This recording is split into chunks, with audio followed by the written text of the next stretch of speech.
What is up, Honey Badger Nation? Welcome to Expert Mentors Live, and we've got the man himself back in the house. Pierre, what's up, buddy? You know, I'm excited to be back and chatting with you because we haven't chatted in a while, and so when I got the call, I was actually looking forward to it. So, yeah, things are good. Thanks for me as well, right? And Iva helps out a ton with that. And she said, "Hey, I got Pierre." I was like, "You got Pierre?"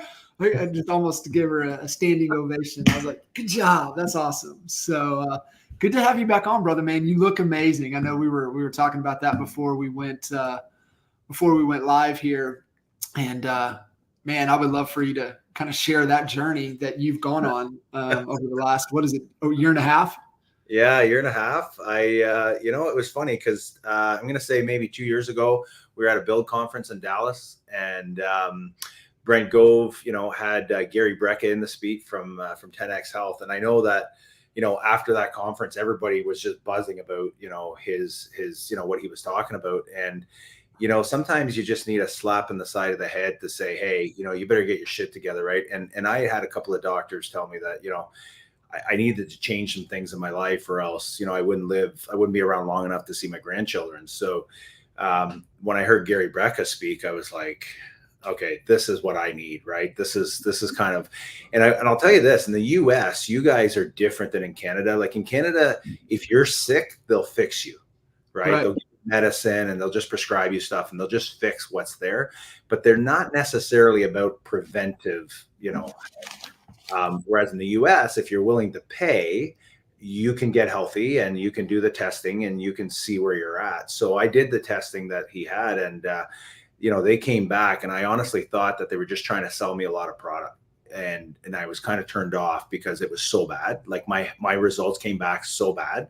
But then my wife did the same test and hers came back like almost perfect. Like she was great. So I'm like, okay, they're not trying to sell us product. They're just trying to help that. I better change things. So we did, man. I quit drinking. I quit all the, the party stuff. Started going to the gym every day, changed my eating habits, and then got on their program. And, 16 months later, I've lost 53 pounds, and, I feel like I'm, 20. I say that, when I played hockey, I feel better than even when I played junior hockey, because back then I was partying. Yeah. Now I'm not partying. I'm having fun, but I'm not partying like I did before. Right. And, so I feel so much better. My energy levels are way up. But you know what? That was because of EXP. That was because I was in a room with a bunch of, top producers that were listening to somebody talk to them about their health. Right. So luckily I was in that room because it probably saved my life, really. Like, It's amazing, and how we tend to, you look at from, I just keep it simple, right? Health, wealth, and relationships. And you look at, especially in this industry, and it's such a common thing. But I remember reading something from, it was advice that Ryan Holiday was given. And the advice he was given was, you can't have it all. And he said, out of the three things, right? Relationships, craft, and social. And so what he was saying is that you can only have two of the three at any given time. You can't have all three. And so relationships, I think, definitely starts the relationship with yourself first, relationships with God, the relationships with your family, the relationships with your team, everything like that. Then you have your craft, which is real estate and the craft that we've chosen. And then social is the social scene, out, like you were saying, partying, doing those things. And so, we think that we can juggle all three, but in reality, it's impossible. And I look back over my life, over my career, and I'm like, yep, that was out of alignment right there. And that was out of alignment right there. And that was out of alignment right there. And it makes so much sense. And I think for you, it's the recommitment to the relationship of yourself. And obviously the craft is the craft. So it's letting go of that, that and I think that also comes with a little bit of maturity as well, right? It's like there really ain't nothing out there in that scene for me. Like I know what's more important, and so kudos for you, man. That's fantastic. So how has that helped you? You know, as you're feeling better, how has that helped you with your leadership? How has that helped you with the business side of things? You know what? I'm going to say that it's helped me, like it's helped my energy levels, right? My energy levels are a lot higher. My confidence is obviously gone, I used to wear baggy shirts to hide everything, right? Now I'm Yeah, like, I'm proud of what I've been doing. I'm proud of, the you results that should I've got. be. Yeah. And I just feel so much better, but I'm just so much more energized. So, I'm not tired anymore. I'm not like, so I can actually perform better. Right. And I think I'm just better around my people as well. Mhm. Right. And being more confident and being, healthier and stuff like that. So I know it sounds weird, but I'll tell you what, like, Mike, as well as I did before, like we made a lot of money, but man, we worked night and day, right? So I didn't see my wife, I didn't see my kids, I didn't, you know what I mean? Like, we were making money, but the problem was if I wanted to double up, and I had coaches and stuff all along, right? And you coached me as well. But the thing was, if you wanted to do twice as much business this year, you had to work twice as hard. Mhm. So that model wasn't working for me anymore. So when I saw EXP, because I had my own brokerage for 10 years. And so when I saw EXP, I saw a way out of some of those issues that I was having. Although I thought I was doing okay, I still had issues, right? And now EXP kind of, when you look at, we've been in the business 5 years now with EXP, and my 21st year in real estate. But you look at the time freedom that I have now, you look at the stress level is so, like I don't even think I have stress anymore, right? Like I really Mhm. don't have any stress work related anymore. But I've also surrounded myself with people like you and Jay and Al and all these guys that are top producers that are worried about their health, that are worried about, so I've kind of followed you guys and what you're doing, right? Because I know that I listened to who was it, Glenn Sanford. One day we were having dinner one night, and he said to me, he goes, I've worked so hard my entire life for the money, like to make the money. He goes, now that I have it, I'm trying to figure out how long can I live, right? Like I'm trying to work towards how long can I live now to enjoy what I did. So that's kind of where we're at, right? We just had our first grandchild, and it's like now I'm living for them, right? I'm trying to do Yeah. something and set an example for my kids as well, because they both got into real estate now. Well, the two out of the three, and hopefully I can set an example for them as well that, hey, you don't have to work 80, 90 hours a week if you don't want to, right? And Yeah. and have that balance, right? Because it's tough in our business, because our business is also, most of us that are successful also have a very addictive personality. Yeah. Right. Right. So work becomes your addiction, right? Whereas Mhm. now I've changed my addiction to my health. Yeah. It's such a So good, the addiction side of things is never going to go away. It's just, do I want it to be a healthy addiction or not? Right. And, the unhealthy addictions is what kills aspiration.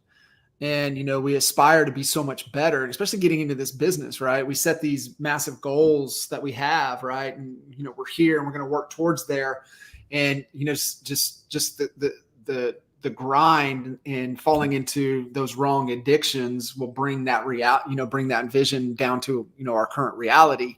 And that yeah, really just, like you said, you hit the pain wall, right? And you can't go any further. And that's what happens, right? We get to a certain point, we stop growing because we can only stress and pain ourselves so far. yeah, yeah. But the growing since I've been with you guys has changed dramatically, right? Because before I was on my own, right? I was an independent brokerage. I mean, I didn't have other brokerages that I could lean on to help me, right? And it was like when you had pain points, you were on your own. So it was very, Mhm. very lonely, right?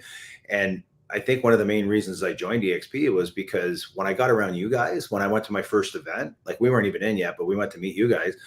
And I remember saying to my son after the first day, I'm like, okay, these are guys that I want to be around, right? They're Yeah. movers, they're shakers, they're doing good things. They've got ethics. They're, you know what I mean? Like they're doing big things, and that's what I want to be around, right? So luckily I did get around it, and now, we have just scaled like Yeah. dramatically in the last 5 years. Yeah, and it's amazing too, when you see that, and it's the old, my favorite quote, right? You look at the people in your circle, and if they don't inspire you, you don't have a circle, you have a cage. And so, one of my favorite things from this, and my top business book recommendation for the year is Bette David's book, Choose Your Enemies Wisely. And I do believe choosing the enemy wisely is very, very important. But I think the most important thing in that book is on page 182, and it talks about building your inner circle. And there's a whole criteria that you have to go through to determine who's in your circle. They have to meet a certain threshold. If not, they're not worthy to be in your inner circle. And going through that process, I mean, I'm like, it's part of my gratitude process. I'm grateful for the people in my inner circle, and those are the people that I can pick up the phone and call on if I'm stuck, if I'm like down and out, if I don't know where to go, I don't know how to think about this. I know I can call them. They'll take my call every time, and they'll go out of their way to be able to help me. But that's all part of that criteria. And I think, I wish I would have known that a long time ago. Right. That's, I'm coming up 20 years for me. October will be 20 years with Kinder in October. And so just kind of doing the reflective stuff and thinking back, like, man, if I was to coach us back then, boy, I would change a lot of things. I would have changed vision. I would have loved to know now inner circle that I would have taught us. And, obviously don't want to change anything because we're here through all of the experiences and decisions and everything that we've made. However, it's just an interesting thought exercise to kind of go through and think about that. So Pierre had, third time back on Expert Mentors with us. For you guys listening in, we were back in 21 and then early part of 23, and it was really about building team. And you had really talked about building a team within EXP, and then the evolution of that we talked about at the beginning of 23. And the models that you shared on those episodes, if you guys want to go back and listen to any of them, episode 152 and episode 213, and what you shared has been used and modeled. I know there's been a bunch of people that watch those that have reached out to you about your model and how things you were doing it, because that's kind of what we've all wrestled when you look at the traditional team, and then you look at kind of within an organization, what's your value proposition, how do you monetize that relationship based upon what it is that you're trying to do. What's changed in the last year and a half now, kind of from an evolution standpoint, from where the team was to where it is now? So, you know what? I really like the model, so I haven't changed it. And I've been teaching it a lot. I've been sharing it a lot with other teams and things. And, we've been talking about it on stage and stuff like that. And you know what? It's working. So if it's not broke, don't fix it. And right now it's working for us. Right. I mean, again, I run my team a little bit differently. I don't run it with that, everyday accountability or, the only thing that we've done different is in October, we actually sold our office. So we got rid of an office, right? Like every year for the last 4 years, I've been like, God, this is, like I own the building, but it's like, it still costs me money, right? It still costs me like 15 grand a month to run this place. And the only people showing up was my son and I and my secretary. And, I knew that she would rather work from home because during COVID, she was so productive because people weren't coming in and just chit chatting. Got a minute. Yeah. Yeah. So we decided to sell the building, and, I took that money and just, put that aside and reinvested it or whatever. And so, the only thing is different is, back in December, I got back a little bit more involved in selling. I know I got away from it for 2 years because we were building our team, but now our team got up to over 800 agents. So I said, you know what, that's growing organically now, which is nice. So what I'm going to do is get back in the sales, because I was predicting a crappy year this year. right? Like I kind of knew that things weren't going to be great. So I said, you know what, I'm going to get back into production. The other reason I got into production again was because everybody thought I was retired. I Yeah. started posting stuff of being in Arizona in the winter. So all my clients are like, well, we thought you were retired. So they call my kids maybe, or somebody else. Right. So we started advertising again, doing more social media. You know, I started doing the billboard, the omnipresence within the city. And now my phone's ringing and I'm doing deals. So I'll go get listings. But then what I'll do is I'll hand off, if they're going to go buy something, I'll hand off the buyer to somebody on the team. Right. Just to, you know, cause I don't want to get too involved in that. And I am busy now with helping my, you know, my downline, the people in my organization, my partners. I'm on a, you know, probably, I'm going to say maybe 15 calls a week, helping those guys build their organizations, which is fun too. So, but as far as the team model goes, we haven't changed that. We still have those 3 options for them, that they get to pick. And, it's, you know, it's there, right? I mean, the profit margins aren't huge. You know, we make, you know, 20 to 25% maximum, but that's if I'm in production. If I'm not in production, then that drops, you know, probably closer to, you know, some of them are 7 to 9%. Right. But it's passive income, right? It's money that's coming in. So I'm not going to get rid of that source. Just like I'm not going to get rid of my, you know, option number 2 for the agents that are coming in, and I'm not going to get rid of the option of building my revenue share group. Right. So and then we're also doing flips. Right. So that's the other reason I got back into sales, was because when I'm in sales, that's when I find the deals. Yep. Right. It's usually where I'm catching the deals. So, so we're doing those, and that's been very, very good for us lately as well.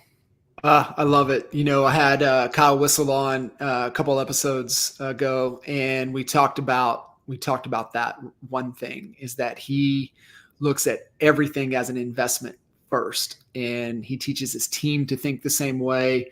It's a fantastic conversation with Kyle. I think the world of him. He's amazing. And you know what they're doing, the way they look at everything, and to your point, and that's what I believe real estate agents need to be: investment first for themselves, not other investors, for themselves first. And Kyle, you know, talks about it all the time. He's like, dude, if you have the deal, the money's there.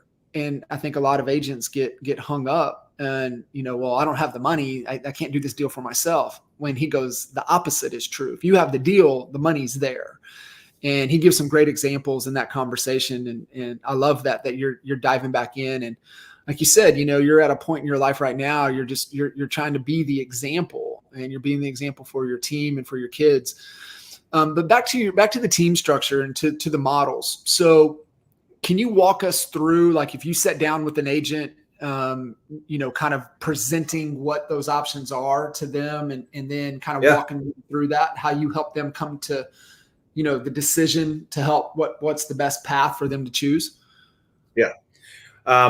So there's 3 options. Option number 1 is, that's the EXP model, 80-20 split. You do everything on your own, right? I do nothing for you other than, you know, you're allowed to come into our coaching and our circle and, you know, meetings that we have and stuff like that. Option number 2 is for guys that are, and gals that are maybe, you know, producers doing 40, 50, 60 deals a year that might be icon agents, or have their existing teams, right? And what we do is like a concierge service for them. So they come in, they pay us a percentage based on their volume. And so what ends up happening is, you know, we do, you know, most of their paperwork for them. We try not to do the contracts because, you know, that's the legal side of things. So I like them to do the contracts, but we can send stuff off for signatures. We look after the staging. We look after all the graphics for them, the signage. We look after the all their marketing, right? Like all the social media stuff for them, and any brochures and things like that they need. So it's kind of like an all-inclusive resort for them. And then they just pay us a percentage on every deal. So basically what they're doing is they're taking my team model, but they're having their own branding and they're doing their own thing. So they're just tying into my systems, right? Because we have everything already in place. All right.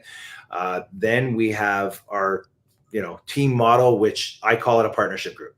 So yes, my logo's still on there, Nadeau Real Estate Group, and they have to use my branding, of course. But you know, they come in there, and you know, the difference is there. They get everything that option number 2 does, but now we dish out leads, and we dish out, you know, they get more value, right, on option number 3, which is part of the team. Plus, we have a mega team, so they're on a $4,000 cap instead of a $16,000 cap. So that's an advantage to them as well. And yeah, so that's kind of, now the neat thing about this model is that, sometimes they leave, like before they used to leave my team and they'd leave the brokerage, they'd be gone. I'd lose them completely. Right. Well, this Right. year I lost, two of my agents on my team. They were my, two top producers, but they still stay with EXP. Yeah. They graduated. They just graduated to the next model. Right. Yeah. And then they have the option to go do their own thing, or they can, do option number two. So we don't lose them as frontline people. And it's been nice, right? Because the retention has been a lot higher this way. And it's good. Now, on my team model though, I really don't babysit. I know I can probably get more production out of my agents if I did, but after 21 years, I don't want to babysit anybody. No. And, if they want to do 10 deals a year, great. You do 10 deals a year, right? That's your thing. As long as you're being ethical, you're not causing drama, and you're doing a good job. You're not causing me any headaches. Do your 10 deals. If you want to do 50, I'll help you do 50. Right. And then let's help you graduate. Right. Let's help you build a team. Let's help you grow and be better. Right. And we've done that with a bunch of our agents. So it's nice to see. I love that, because it really helps them create a path for their career. And, I know a lot of the companies have, career, giving them that, but it's actually, hey, within our model, if you want to, we can progress you here and we can progress you here. And you've got a clear path if you want to.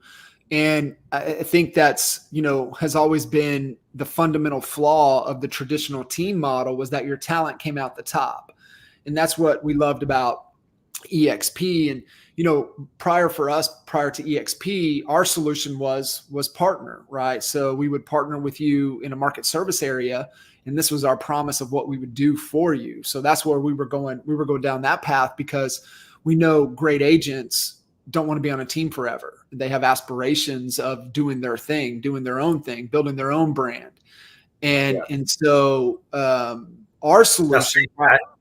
Now saying that, I have some agents that have been with me 7, 8, 9 years now, because they did leave at one point and then they came back because they realized that our package was really good and they were more profitable. Even though they had to pay 25%, they were still more profitable because they were using my money to build their business as opposed to using their cash. So, and then my systems and my secretaries and my marketing person, and we've done a good job with that. So they've come back and they've stayed. So I've got some amazing agents that have been with us for a long time. That's such a good point, Pierre, because, it's really moving from that self-employed mindset into that business mindset, business owner mindset. And, what I always tell every agent, I'm like, even if you're on a team, you still are the CEO of your business, period. It is your business. And you are trading part of your commission. But if you go do your own thing, you're going to have to make those hires. You're going to have to invest in the tools and the lead gens. You're going to have to do all of these other things. And so you got to look at the percentage that you're paying. What are you getting in return that if you went on your own, you would have to do? But a lot of agents, they have to go experience it before they truly get the math. Some get it right away, some don't. But to your point is, if you do have an agent that has that aspiration and they leave, there's a good chance they get out there. If their ego will let them, a lot of them will come back, like you said. Yeah. Ego's a big thing. Right. Big so, thing. but we've had them come back and we appreciate them, and we leave the door open when they leave, because, you never know, right? Situations change all the time. So yeah, absolutely. We just say, hey, we're here for you when you're ready. So if you need us, we're here. What, if any, I mean, like you said, we've been running with this model and these conversations. Anything that, as somebody listening in that's like, man, that sounds good. I would love to do that. Like, what are some of the things that they would do if they want to set this up and try to run with this themselves? What are some things to look out for, that you could help them avoid, the pitfalls, the 2x4s, the things that could, really set them back? Well, I would say charge more, because I know I don't charge enough. And my wife always says I'm too generous. So, and this is what happened to me was when we came over to EXP, I didn't want to lose my agents. right? So what I did was, if they were on a 50-50 split, now all of a sudden they had to pay 20 to EXP. I was like, okay, you know what? Let's just say you're going to be on a 70-30 now. You'll pay your 20 to EXP. And then after that, it's going to be a bonus, because I just didn't want to lose anybody. Right. But the problem with that is it kept going. It stayed that way, right? Yeah. So, because the profit margins are, I know there's people on the teams that think that we make all this money. And you know what? At the end of the day, if I was out of production, I'm keeping 7 to 9%. Those are the real numbers, right? If I'm in production, then obviously that changes the game. And that's why I've stayed in production, was because when I go sell $1 million home, I'm making 25 grand, right? And it's mine. I don't have to pay any of that out. So, whereas when an agent goes and does it, and they're paying me only 25%. Well, now I've got expenses attached to that as well, right? Yeah. And staff and everything else. So I would say, be careful with your numbers. And, if you've got value there, I know that a lot of team leaders now I've coached, where I'm saying, you know what, if you're giving them a lead, make sure it's 50-50. Yeah. Because that lead costs you a lot of money, right? Yeah. If you want to do something special for them, say, hey, maybe your circle of influence that has nothing to do with me, we'll make that better. We'll make that 70-30 or 80-20 or whatever the case may be, right? Listings are obviously more expensive than buyers. So you gotta do your numbers, and you gotta really, you really knocked that into my head hard when you were coaching me. There was, you've got to know your numbers. If you don't know your numbers, and now that I'm coaching agents, I'm like, what are your numbers? What are your numbers? Like, first thing, what are your numbers? You're done, right? Yeah. And that goes for everything. That goes for your household budget. Like, I just sat down with my youngest son the other day, and he said, hey, I want to work on some finance stuff, which I was really happy about. And I said, what are your numbers? And he didn't know.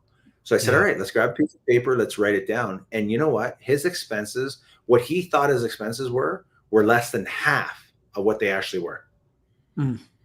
Okay. So I said, and he's like, oh my God, where'd that all come from? I said, well, you got to break it down. You got to go through your expenses for the last 6 months and say, okay, this is what it's costing me to live. This is what it's costing me for my business, right? And he wasn't adding in all his business expenses. So that was the problem, right? So you got to know your numbers. You do. And, you look at, from a business perspective, you got to know, and you're in the, you do your production, but you're also in the increased headcount game. And so you look at, what does it cost me to acquire a new agent? Like, and then even like for you working with seller, like, what does it cost you to get a new listing? What does it cost you to get somebody? And then also understanding lifetime value. And I think when we're in the increased headcount game, understanding the true lifetime value of what an agent is to us, right? On the team, or option 2, they're building their own brand, or with us at EXP, what is that lifetime value really, really worth?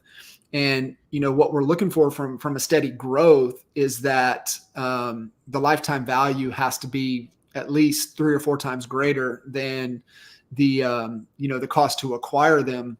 And I think the thing to remember, and especially on the real estate side of things too, right, is that you've got to be in the lifetime value game. And what are we doing to maintain that relationship, nurture for referrals, because even our agents should be referring people to us and really helping us grow the organization, which I know is your case as well. So knowing those numbers, and an interesting point that you made, and I'm glad you said charge more, because that was on my mind too, is to truly get out of production. You can only do it if you do know the numbers. That if you're not treating your business like a personal piggy bank and living a lifestyle from it, if not, you always got to sell. But if you really want to get into the business side of it, and you really want to escape production, you've got to have other avenues, other ventures, other entities. And I think for you, with, like you said, I just love hearing you say the investment side of things. I love hearing, obviously, your organization is continuing to grow. So you can step a little bit back of production because you've got other wealth building machines running for you.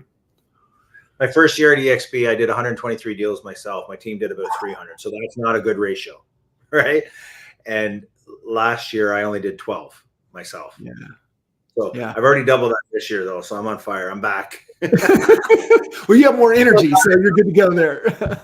I still got it. I love it. Oh, you still got it. That's fantastic. Though. And you know what? I'll be honest with you. I kind of missed it a bit. Like after taking 2 years and just building the rev share, I kind of missed, the deals, like getting the listings, and I still don't mind putting the sold signs up either. Like I still like it. So it's fun. I miss what I really, really miss is I miss, this is what I miss by not having the team and having the companies from the real estate side of things is I miss the connections of being able to pick up the phone and call somebody and get something done because you're doing a lot of production. You're keeping a lot of people fed, a lot of different industries fed. So I miss that. And then I miss the what you're doing with the investment side of things. I miss finding the deals. I miss finding the land and doing the developments and the new constructions and that. So it's been an itch. It's been weighing on my mind. Both of those things pretty heavy over the last couple months. So I know what you mean. One of the things, so you were asking me about what has changed, right? So, because some people have asked me, I've had a lot of teams and even brokerages, right? I was with one yesterday in Montreal, and they were asking me, how did you get rid of your office? Like, how is that even possible, right? And so what we did was we got rid of the office, but what we're doing is we're actually meeting more often now than we ever have. So, once a month we try to do a group meeting like in person, and then we go for breakfast. Couple times a month we get together for lunch at a restaurant. Somebody organizes that. And then every Wednesday morning we do Wednesday morning huddles where, we're half hour. That's it. We talk about what were your pain points last week. Here's what we could do. And I've got 3 or 4 top producers on there that are all chiming in and helping out. So our culture is even more powerful now than it was when we had an office because, we've organized more things outside of the office to do.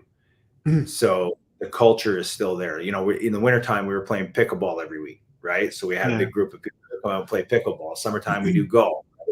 That we're doing hikes. We're doing different things like to be active and healthy as well, not going out, drinking and partying, trying to keep it healthy. So that's been that's been the other change that we've experienced. And you know what? Nobody's left. And it's been good. It's been really good. I love that. And I think what it forces, Pierre, is sometimes we get dependent or we're like, we use it as a crutch that we have the office and we think that people will just come. Now we're virtual. Now we have to be intentional. Now we have to plan. Now we have to be proactive with that. And I love it. I love it. And I think too, from what you said, other people will handle things. I think that's an important piece too in cultivating culture and cultivating leadership within the organization is giving the team some autonomy, some responsibility to plan and structure these things as well. My wife said to me, so yesterday I was so I've been going to Montreal every couple of weeks because we're growing a big organization in Quebec right now. And so in the last 15 months, I think we picked up about 300 agents in Quebec. And awesome. So I'm old school. So I still like to, have breakfast and have coffee and shake hands and do whatever.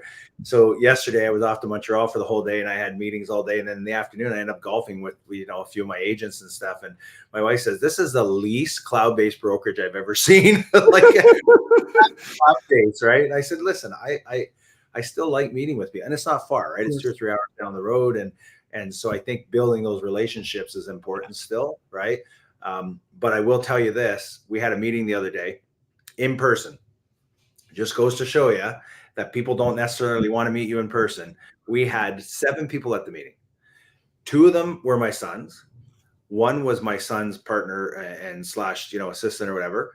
And, the other one was at his office that he has because he has a property management account. So he had no choice. He had to be there. So out of 70 agents locally, that's what showed up in person. So, but if I do a Zoom call, 80 or 90% of the people will show up. Yeah. That's the difference, right? Times have changed. So we got to shift, right? Yeah, we do. And, convenience, but I think also creating value. And you know, it's not just to show up. And I like what you said, right? Hey, we're super intentional on the Wednesday huddles. We meet up here for this. This is a set time frame, start, stop on time. This is the agenda, you know, structure, ask questions, get solutions, and move along. And I think too, the other cool thing, you know, a lot of agents are not problem aware, and then they're not solution aware. And so I think getting plugged in, even like listening to this conversation, it just starts to spark all kinds of things. You're like, oh yeah, I got that issue. What are some solutions now that I can start to overcome that? And, you know, creating a space and structure within the culture. And I think that's an important lesson for everybody listening in. You know, you still have to craft a culture. You still have to, you know, design it to where we can connect and collide and have conversations. Yeah. It's one thing to do it too, but I'll tell you what, it's still frustrating because, you know, you expect everybody to show up, but you still have a small percentage, and the small percentage that show up are the ones that are out there doing it. They're the ones that are making the money. They're the 20%ers that are out there making all the money. Yeah. Right. Yeah. And it's frustrating as a team leader too, sometimes when you get people calling you and complaining about, you know, the market or this or that. I heard something the other day, and hopefully I get this right. The market doesn't determine your income. It determines what you're going to do to make your income, right? It's going to determine your habits during that specific market. So we're in a bad market right now. So what have I done? I'm doubling down on everything, right? We're doing way more marketing than we've ever done. I've gotten back involved. I'm back in the trenches. I'm back out there doing it because I'm looking at this as I'm going to pick up market share. Because there's a lot of people that are just going to bury their heads in the sand. They're not going to do it. And then, of course, you see all the agents leaving the business that haven't been able to make it because they've decided to just quit, right? So I look at it like I remember back in 2008, 2009, I doubled up on everything. I spent twice as much money on everything. And my God, our business went through the roof, right? Because we picked up market share that year. And then the next year when the market shifted, we were making bank. Like it was nuts. So that's what I'm expecting that's going to happen again this year.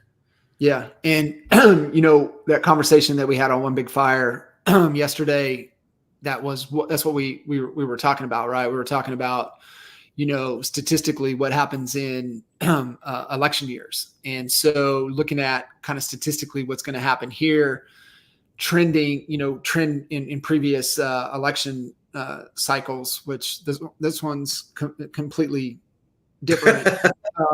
But statistically what happens is that, you know, rates come down a little bit prior to election. So kind of seeing what that could happen. November gets quiet.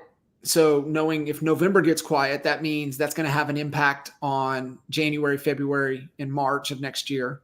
So, but statistically, the year after election year, home sales go up and home prices go up. So if we know these things, if we're playing the odds, if we're playing the house, we're playing the percentages, then what that would tell me is that I need to do what you're talking about is I need to double down hard between, you know, now my effort, my marketing, my resources, my communication, everything needs to go twice as hard all the way up until November. And I need to stack as much cash as I can because of what would happen is it'd be a slower January, February, getting back into the spring market. But we know statistically next year should take off. But if we go real hard now until the end of the year, we're going to do exactly what you just said. We're going to gain more mind share, which means next year we will have more market share. And I think that's the perfect recipe for everybody to be thinking about going into the end of the year. It works. Yes, sir.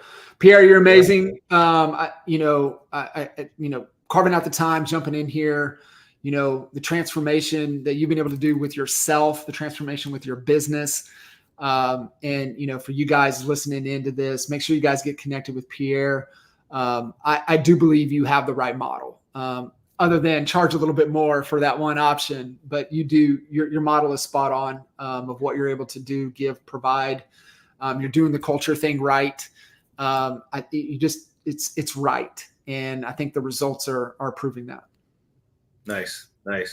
Well, hey, listen, I love getting on with you, and I owe you a lot because you were responsible for helping me, you know, with that transition. I remember, you know, trying to figure out how do I go from not selling anymore to building this, this EXP team, because I will say the EXP team is way more profitable than any other team, right? Like I don't have expenses on my EXP team yet, right? All I have is my time, and I'm okay giving my time, because giving my time means I'm just helping other people, right? So that I enjoy doing, and it's fun seeing other people succeed. But thanks to you, we were able to do that, because with all your knowledge and background that you had, you were able to coach me through that whole thing. So I appreciate you for that. Yeah, thank you. I appreciate that. And it's one of those things, though, right? It's one of my favorite signs. It's over my youngest son's at his karate studio, right? Right above the door, you walk in before you bow and walk onto the mats. It says the teacher can open the door, but the student has to walk through. And I think even, for you and in your example, the door was open, you just walked right through and you took off running. And, it's definitely, you are doing what you said you want to do. You are leading by example, and it's pretty awesome to see. Yeah. Awesome, brother. Well, I appreciate you. Thank you so much. You guys get connected and reach out to Pierre, give him some love, but pay attention, follow. Like I said, I think you've got the sauce, and it's working well. Thanks, John. Appreciate it, brother. See you guys. Thanks.